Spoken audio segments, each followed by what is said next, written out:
Good day, everyone. Good day, Sir June. We are the Group 3, and today we're gonna report all about Confucius.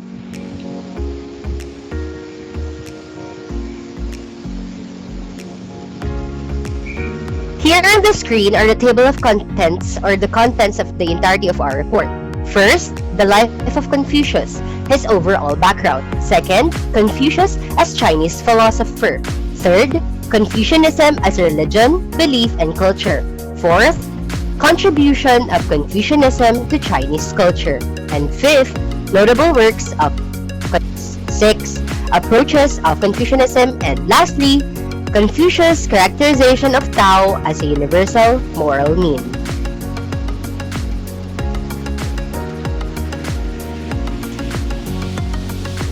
Now, I am giving the floor to the next reporter. Thank you, Francine. So, I am Misty and I will cover the overall background or life of Confucius.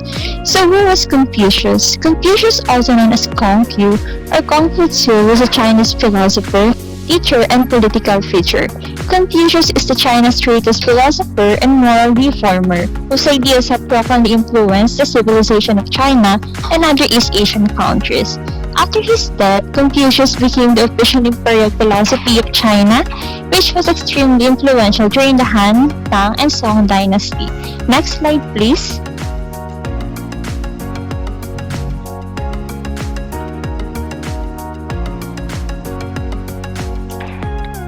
The early life and family of Confucius.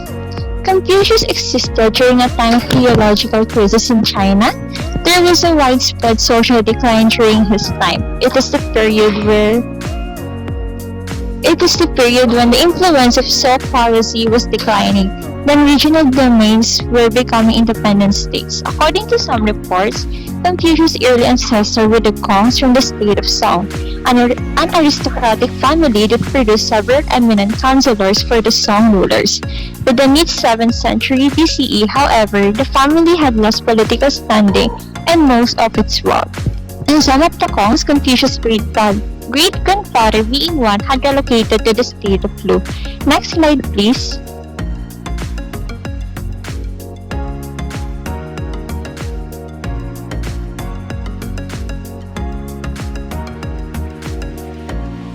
So that's it. Confucius' father was a warrior and steward and was already an old man when Confucius was born. Next slide, please.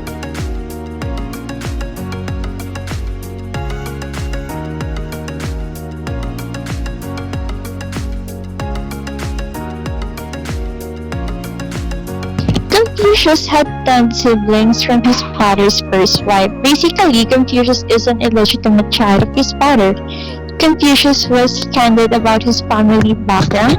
He said that because he was poor and from a lowly station, he could not enter government service as easily as young men from prominent families, and so had to become skilled in many manual things. But Confucius belonged to the aristocratic ruling class known as the Shi. In the time of Confucius, Shi served as court officials, scholars, and teachers. Next slide, please.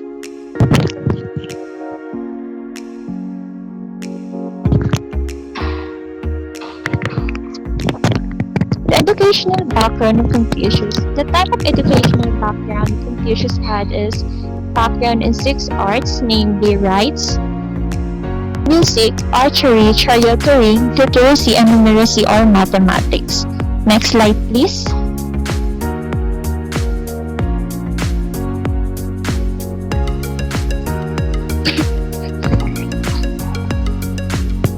As for the career of Confucius, as a young man, he was expert in classical ritual and ceremonial terms. Also, in adulthood, he began his career as an official. Next slide, please.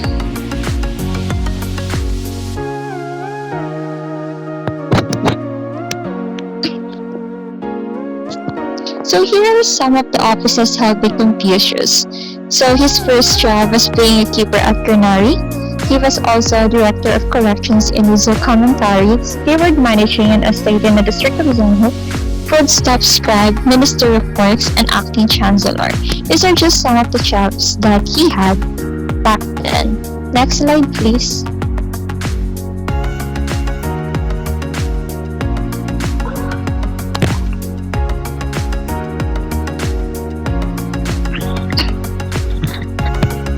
And now here is the timeline. Here is timeline as his career as a teacher. In 518 BCE, he is said to have met the famous teacher Lao Tzu, who reportedly bluntly criticized Confucius for his stubbornness and arrogance. In 515 BCE, for several years after his return, he does not appear to have accepted a governmental position. Instead, it appears he spent most of his time studying and teaching, gathering a large number of students around him. In 598 BCE, he was accompanied by several of his disciples. They wandered throughout the eastern states of Wei, Sung, and Chen, and at various times had their lives threatened. Confucius was almost assassinated in Sung on another occasion. He was mistaken for the adventurer Yang Hu and was arrested and held until his true identity became known. In 484 BCE, he is invited back to Lu, probably because of his influence and his disciples. So that's all for a life of Confucius. On the next slide, Raymond will cover Confucius, a Chinese philosopher. Raymond?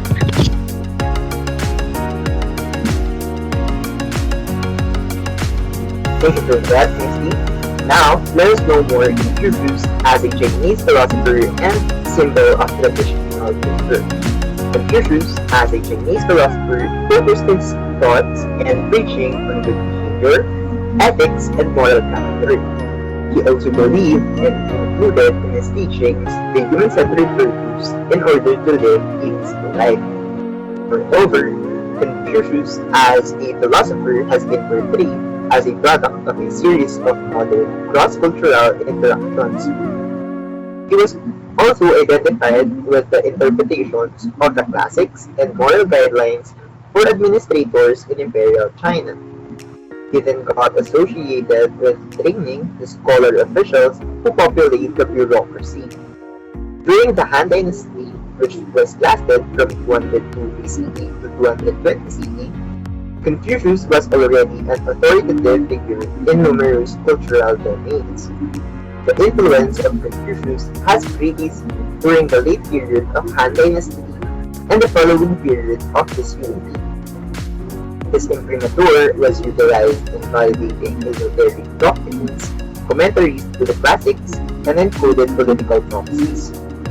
Confucius' philosophy follows the idea of cosmic harmony. It's said to be that a person who has a good moral character can affect the people and the world that surrounds him. This idea has been seen in ancient Chinese practices. Back, as a good example, in ancient China, they believe that if an emperor has moral perfection, his rule will be peaceful and benevolent. Conversely, conflicts and natural disasters are the results of straying from the ancient teachings. Confucius also believed that education is of much importance in order to create and develop this virtuous character. He thought that people are essentially good, but may have been strayed from the appropriate forms of conduct. In relation to this, rituals in Confucianism were designed to elicit disrespectful attitude and create a sense of community within a group. When Confucius got recognized and became popular in the intellectual debates of 18th century Europe, he was identified as China's first philosopher. Back in Europe, many intellectuals have made missionary translations and descriptions of Chinese literature. In fact, famous writers like Nicholas Gabriel Clerc and Gottfried Wilhelm Leibniz praised the contributions of Confucius for his discovery and development of universal natural laws through reason. Some of the Enlightenment writers celebrated the works of Confucius in moral philosophy for their independence from the dogmatic influence of the Church. Although before he was criticized and labeled as an atheist or an advocate of despotism, still, many Europeans viewed Confucius as a moral philosopher whose approach was in line with rationalism and humanism. And as the legacies of Confucius continued to be tied to pre-modern social structure and traditional roles were criticized by modernizers. The view of Confucius as a moral philosopher, which was already recognized and common in readings, gained ascendancy in this era. Now, let us know more about Confucianism with Francine. Francine? Okay, now we're gonna proceed to the Confucianism as a belief, religion, and culture. First slide. Confucianism believes in ancestor worship and human-centered virtues for living a peaceful life. The golden rule of Confucianism is do not do unto others what you would not do want others to do unto you. Confucianists held that it was the one word could serve as a guide throughout one's life. It should be forgiveness. He said that statement, which refers to forgiveness, means putting oneself in the position of others and refraining from forcing others to do what one does not want to do. This is a basic principle for conducting oneself in life and dealing with affairs. Confucius held the view that a person should help others to attain the goals they are striving forward.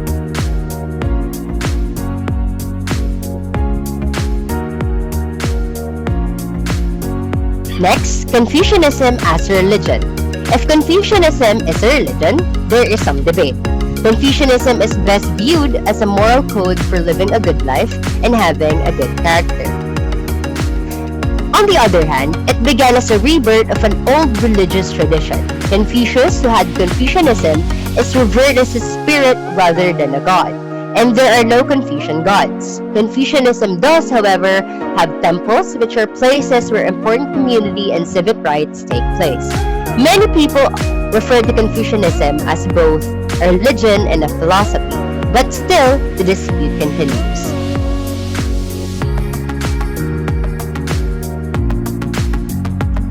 Then we have the Confucianism as a belief. Confucianism is still one of the China's most influential beliefs. Emperor Wudi, reigned on the 141 to 87 BCE, declared Confucianism the official state doctrine during the Han Dynasty. Confucianism, the official state doctrine during the Han Dynasty, schools were formed at this period at each Confucian ideals. For centuries, Confucianism coexisted with Buddhism and Taoism as one of the most influential Chinese beliefs. Several of Confucius' followers accumulated his wisdom and continued his work after he died. Mencius and Xunzi were the most prominent of these followers, both of whom advanced Confucian thinking.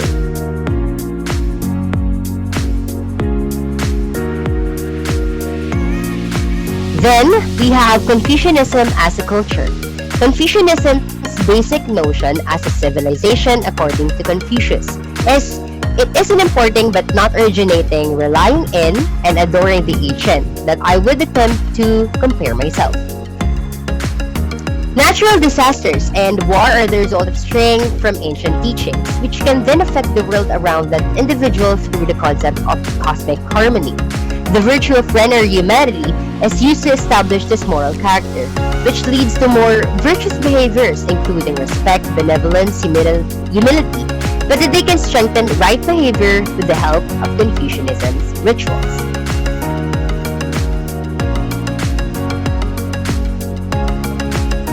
We have here on your screen are the 5 constant virtues of Confucianism.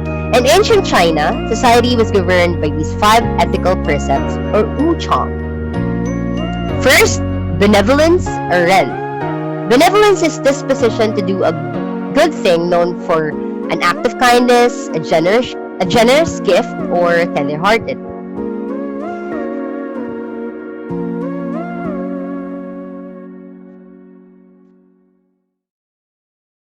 Next, we have righteousness. Righteousness or moral law.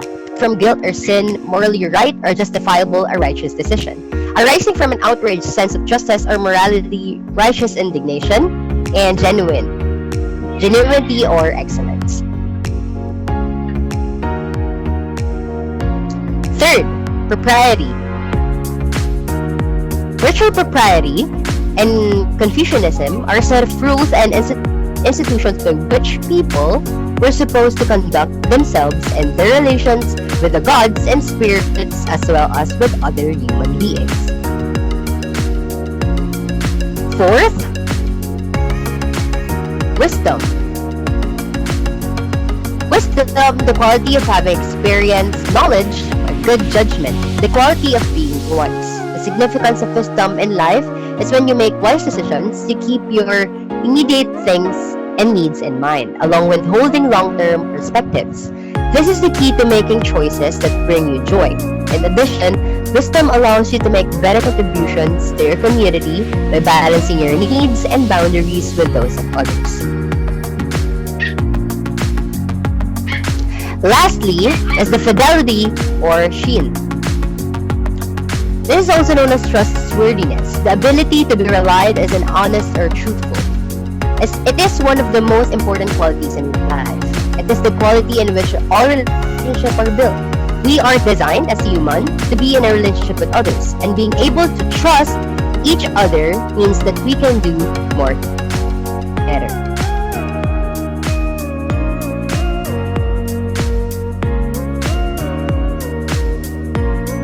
I'm giving the floor to the next reporter.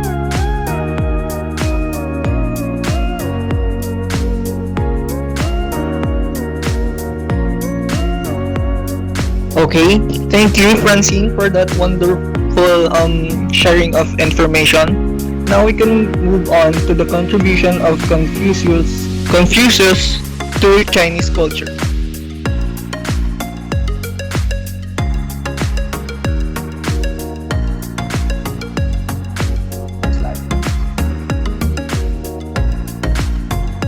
As mentioned earlier, it was during the Zhou dynasty when Confu, better known as Confucius, was born. Was born in an era where politics and social issues were highlighted greatly. With age, he then contemplated to learn values of previous great sages of his country. He created a philosophy, which was said to root from Buddhism, that focused on the belief that humans are fundamentally good and teachable through communal and personal endeavor. Next slide, please. It is a well-known fact that Confucius was both a learner and a mentor. His respect for the attainment of knowledge was of high value that he wanted to change the common practice of his era. During his time, education was only available for aristocrats or people in the higher class. The education received by Confucius was not available to most of his countrymen. That is because the 6 arts were only offered for the elites. Troubled by this fact, he made this available for all, regardless of social status, by creating private institutions that provided the 6 arts, including his own teachings. He started the revolution that all should be allowed the right of education both in China and other countries that has heard of his teachings. He also continued to learn so that he could better teach his disciples. Next slide, please.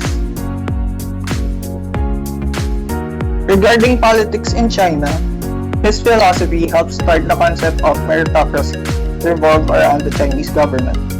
Meritocracy is where the qualities of a person help determine his position in society rather than his heritage. This then started the imperial examination system in China, which then allowed any person, regardless of status, to enter politics and serve the people based on the individual's quality as a leader. It was the first ever known signs of administrative meritocracy in any kind of government at the time. It was much later that other countries like Britain and India adopted this kind of election of people in power in their government. Another contribution of Confucius to Chinese politics is that his philosophy to this day still helps shape future leaders of their country. His teachings included that the people must have great faith in their leader and in their turn must preserve the faith of the people in them, and emphasize 3 major essential goals for the government in a descending prioritization. Number 1 is confidence of the people and the ruler. The second one is sufficiency of food for the people. And lastly, sufficiency of military power of the government. Now, I will give the floor to the next reporter.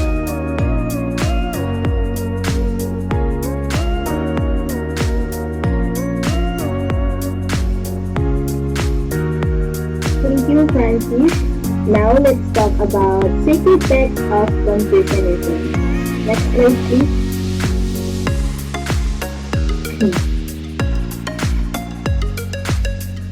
The five classics, or Wu Jing, and four books, or Sishu, collectively create the foundation of Confucianism. The five classics and four books were the basis of the civil examination in Imperial China and can be considered the Confucian canon. The five classics consist of the Book of Odds, Book of Documents, Book of Changes, Book of Rights, and the Spring and Autumn Annals. The four books are comprised of the Doctrine of the Mean, the Great Learning, Mencius, and the Analects. From the hands to the early song, the five classics grew into 13 classics. In the early song, however, scholars focused on the original five classics again. By the mid-song, however, the Analects, Mencius, Great Learning, and the Doctrine of the four books were the text for the civil examination. Next slide, please.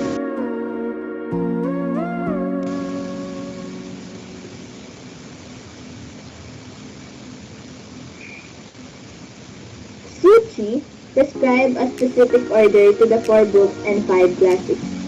The four books were to be read before the five classics and were to be read this way. They said, I want men first to read the Great Learning to fix upon the pattern of the Confucian way. Next, the Analect to establish its foundations. Next, the Mencius to observe its development. And next, maintaining perfect balance for the five classics to discover the mysteries of the ancients. The Great Learning provides within its cover a series of steps and a precise order in which they should be read first. Although the Analect is concrete, its sayings are scattered about its fragments. On first reading, it is difficult. Mencius contains passages that inspire and arouse men's minds. Maintaining perfect balance is difficult to understand. It should be read only after the other three books. Throughout Imperial China, the Confucian canon changed dramatically, but the following is a brief description of the various writings. Next slide, please.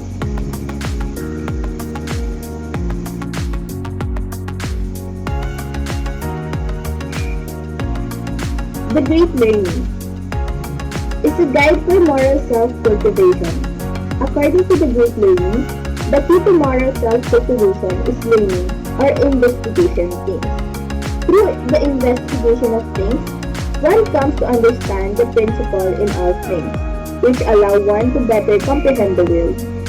Through this moral self-cultivation, one's li or principle and ki or psychophysical stuff are in harmony, leading to consistent moral behavior. Suchi prescribed that the Great Learning be the first of the Confucian classic, as the message contained in the Great Learning would orient scholars to think about the value of their studies. Next slide, please.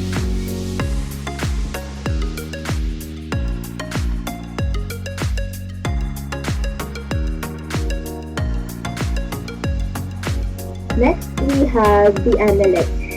Just as the Great Learning emphasizes learning, so did the Analect.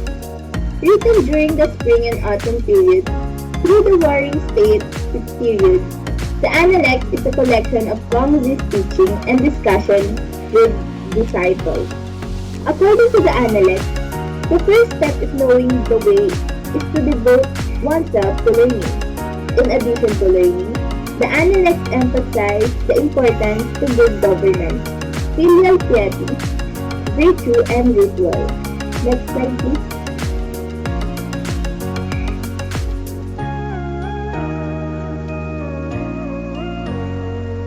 Third, we have the Mencius. Mencius is a collection of conversation Mencius had with Gongzi. Mencius placed a strong emphasis on the responsibility of the emperor to practice good governance through the following way. Additionally, Many believe that all human beings are inherently good. One of the most popular passages from Mencius notes that all humans instinctively respond with alarm and compassion when they see a child teetering on the edge of a wall, suggesting that everyone is innately good and moral. Yet, he notes that not everyone actually rushes to save the child and emphasizes the idea that though we are all born with the seeds of righteousness and goodness, but must learn how to nurture and cultivate some seeds. Next slide, please.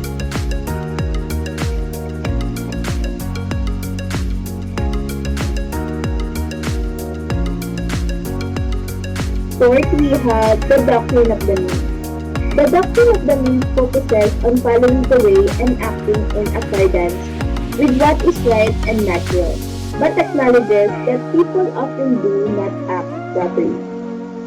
The doctrine of the mean has been translated in many ways, including the constant mean and maintaining perfect balance or gardening.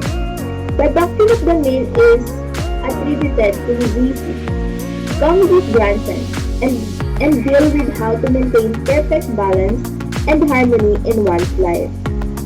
To rectify the situation, people are encouraged to engage in moral self-cultivation to act properly. In addition, the doctrine of the mean emphasizes the fact that the good governance rests with men and that rulers who maintain balance are not only more effective, but also encourage the way in others. Next slide, please.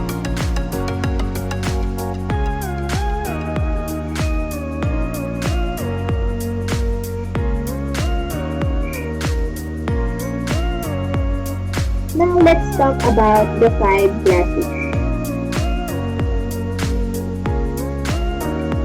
The Book of Documents is a compilation of 58 people during the events of ancient China. The Book of Documents tells the deeds of the early stage, Yao and Xun. These narratives are influential in the development of the understanding of a sage. The compilation also includes the history of the Zia, Shang, and Zhou dynasty. The Book of Documents is often considered the first narrative history of ancient China. Next, the Book of Odds. The Book of Odds is also translated as the Book of Songs or Book of Poetry. The Book of Odds is comprised of 305 poems dealing with a range of issues including love and marriage, agriculture concerns, daily life, and war. The Book of Odds contains different categories of poems, including folk songs and hymns used in sacrifice. Gongzi is believed to have selected the 305 in this collection from a much wider collection. Next, we have the Book of Rites. The Book of Rites describes the social norms, governmental organization, and the ritual conduct during the Zhou dynasty. Believed to have been compiled by Gongzi, the Book of Rites is the foundation of many ritual principles that arise in later imperial China. According to the Book of Rites, proper ritual conduct would maintain harmony in the empire as well as emphasize the virtue of piety. Fourth, we have the Book of Changes. The Book of Changes contains a system of divine mission, which is centered largely around the principles of yin and yang. The Book of Changes has also been translated as I Ching or Classic of Changes. Some of the divination practices are still used today. And lastly, Spring and Autumn Annals. As the longest of the 5 classics, the Spring and Autumn Annals is a historical chronicle of the state of Lu. Unlike the Book of Documents, the Spring and Autumn Annals appear to have been created specifically for annalistic purposes. The Spring and Autumn Annals was traditionally understood as being written by Confucius, but modern scholars believe that text was actually written by various chroniclers from the Church of Lu. And now here's Jeremy to further explain about the approaches of Confucianism. Thank you for the wonderful information, Ms. Ida. I'm gonna report the various approaches of Confucianism. First and foremost is the golden mean.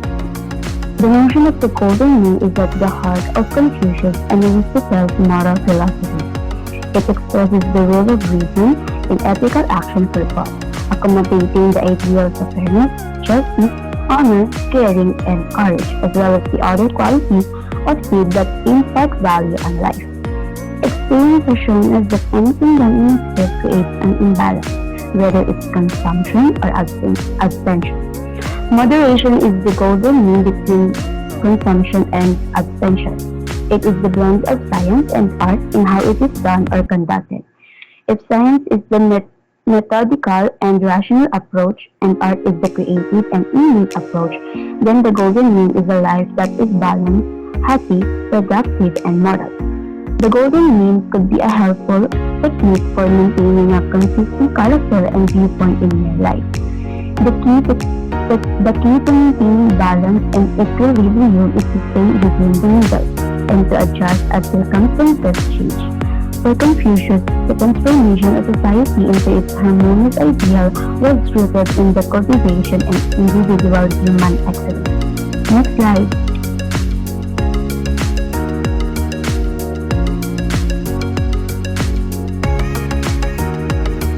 Disorder of culture. Confucius declared that he was not an originator, but a transmitter. It was his mission to gather up what had been once known, but long neglected or misunderstood. It was his painstaking fidelity in accomplishing his task, as well as the high ability which he brought to it, that gave the master his extraordinary hold upon the people of his race. Confucius considered himself as an example for the values of earlier periods which he claimed that had been abandoned in his time. His philosophical teachings, called Confucianism, emphasized personal and governmental morality, correctness of social relationships, justice, kindness, and sincerity. Today, many descriptions combine with several ways of positioning Confucius, but the modern interpretation of his views has been complicated by a tendency to look back on him as a symbol of the traditional culture of China. In this modern debate, it is not just the status of Confucius in traditional China that makes him such a potent symbol. His specific association with the curriculum of the system of education of scholars officials in the imperial government and of traditional moral values more generally. Connected between the aspects of tradition with preserving or the things that held China back from modernization, depending on one point of view. Next slide.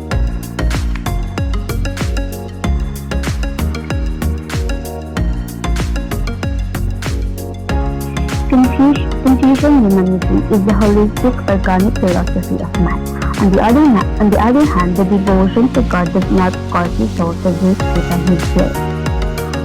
Also, it does not shy away from the material world. There can be no question that Confucian humanism is centered in goodness, but it is important to remember that Confucius views goodness as something that is associated with beauty.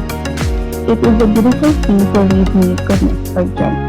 This cryptic saying implies that in his mind, truth, goodness, and beauty are an integrated, harmonious whole. The Confucian humanists always remember that man's dignity lies in the moral law which heaven has inscribed in his nature. Man's moral law is a sign of his nobility. One of the reasons why Confucian humanism has been so successful is because it emphasizes the importance of human relationships. Another thing why ethics has become so important is because it has been made into a living art form, for which age is still growing. That's it for me, and let's continue the journey of Confucius. Nisa will take the floor. Thank you for all that infos, Jeremy. Good day, everyone. I'm your speaker, Garbita Cyril Joy, who's going to talk about Confucius' characterization of Tao as a universal moral mean. But first, let us know what is the meaning of Tao and Min in Confucianism. Tao refers to a type of ethical system for human action, the way humans are intended to behave according to Confucians. However, the word Tao in modern usage refers to an ideal or principle that guides and controls everything related to creation. So, Tao is basically a medium or path that will guide how humans will act. Aside from that, Confucius believed that humanity could be guided by certain principles to achieve harmony and order within society. He called these principles the ways of heaven, which he considered to be the same thing as the Tao. Next slide, please.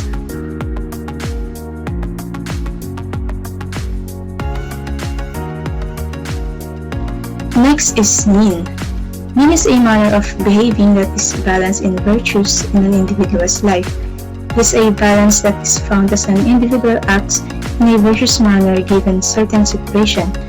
Min is basically the center of natural manner, which maintain the balance and harmony from directing the mind to a state of constant equilibrium.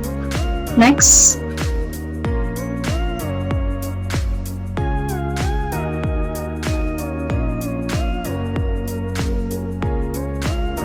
Next is the doctrine of the mean.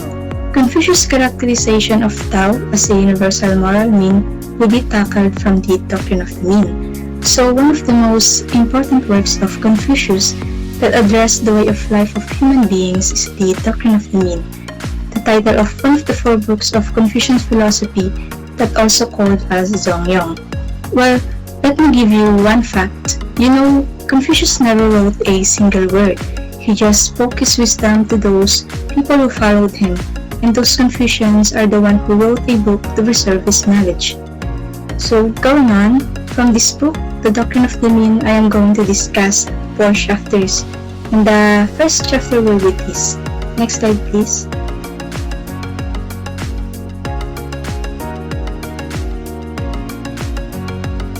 Confucius said, "What heaven imparts to man is called human nature. To follow our nature is called the way. Cultivating the way is called education. The way cannot be separated from us for a moment. What can be separated from us is not the way. Therefore, the superior man is cautious over what he does not see and apprehensive over what he does not hear. There is nothing more visible than what is hidden, and nothing more manifested than what is subtle. Therefore, the superior man is watchful over himself when he is alone. Before the feeling of pleasure, anger, sorrow, and joy are aroused, it is called equilibrium. When these feelings are aroused and each and all attain due measure and degree, it is called harmony. Equilibrium is the great foundation of the world. The harmony is universal path. When equilibrium and harmony are realized with the highest degree, heaven and earth will attain their proper order, all the things will flourish." Well, this chapter is the summary of the doctrine. All the wisdom are stated here, like Tao or way is not a religion, but a religion is just a part of the way. This chapter also tells the essentials of preserving, nourishing, and examining the mind, and when a person is alone, his virtue will be shown, etc. Then the second chapter is all about this. Next slide, please.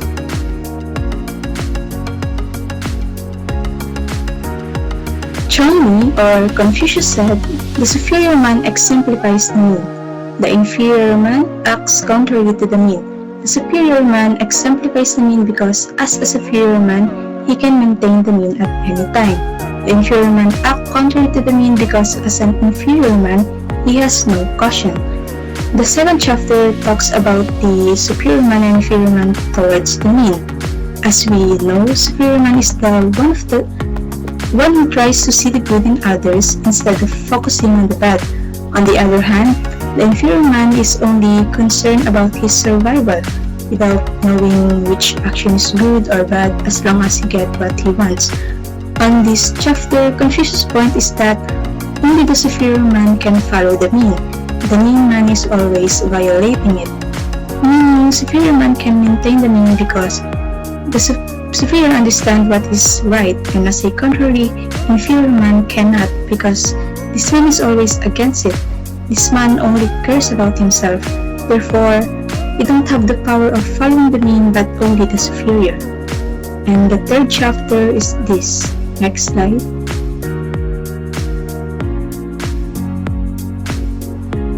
Confucius said, perfect is the mean. For a long time, few people have been able to follow it, meaning the perfection of the mean will not allow those undeserving people to follow it.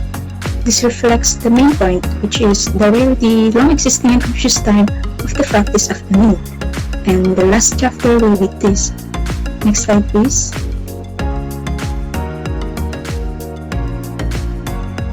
Confucius said, I know why the way is not pursued. The intelligent go beyond it, and the stupid will not come to it. I know why the way is not understood. The worthy go beyond it, and the unworthy do not come up to it. There's no one who does not eat and drink, but there are few who can really know flavor. This chapter is questioning about how it was the few were able to practice the mean. So basically, this chapter is the answer to the previous chapters, which stated that not all people can follow the mean because the mean is perfect. And that will be all. To conclude this, those 4 chapters are just a partial part of the book that taught us a good doctrine of Confucius. In addition, the way of life advocated by the doctrine of the mean is more of a philosophy than a religion because it is calls for the use of reason, critical thinking, and rational foundation as opposed to faith, belief, or revelation. Thank you. And for the next reporter would be Ira Palacio.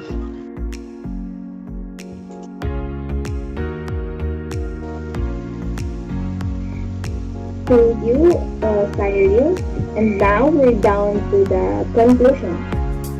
Confucius, as the founder of Confucianism, emphasizes personal and governmental morality, the rightness of social connections, due process, compassion, and truthfulness. Moreover, Confucius, a Chinese philosopher, centered his teaching and thoughts on good behavior, ethics, and moral character. He also believed in the thought human-centered virtues for living a peaceful life. Confucius also believed that education was critical in developing this virtuous character. He believed that people are essentially good but have deviated from appropriate behavior. In this regard, Confucianism rituals were created to elicit disrespectful attitudes and to foster a sense of community within a group. Despite being criticized and labeled as an atheist or an advocate of despotism in the past, many Europeans saw Confucius as a moral philosopher whose approach was consistent with rationalism and humanism. These 5 ethical precepts, which govern society in ancient China. The virtues are benevolence or ren, righteousness or yi, propriety or li, wisdom or zi, and fidelity or zi. In descending order of importance, these 5 conscious virtues were critical in determining who was a genuine spirit.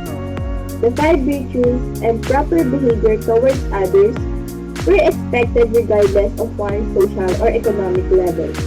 Experience has taught us that anything done in excess, whether it is consumption or abstinence, creates an imbalance. Moderation in the middle ground of golden mean between consumption and abstinence. In how it is done or conducted, it is a combination of science and art.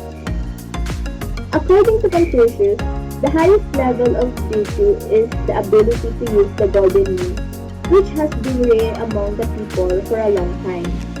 The golden mean could be a useful technique for maintaining a consistent personality and point of view in your life.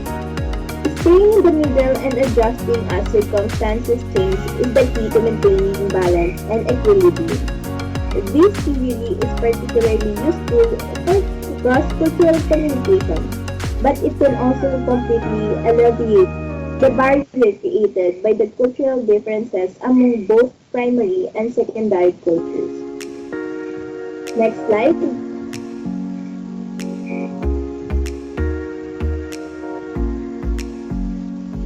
And that's all for our report. Hope you learned something about Confucius and his teachings. Here in the screen is our references. Thank you for your time. Always stay safe and may God bless us all.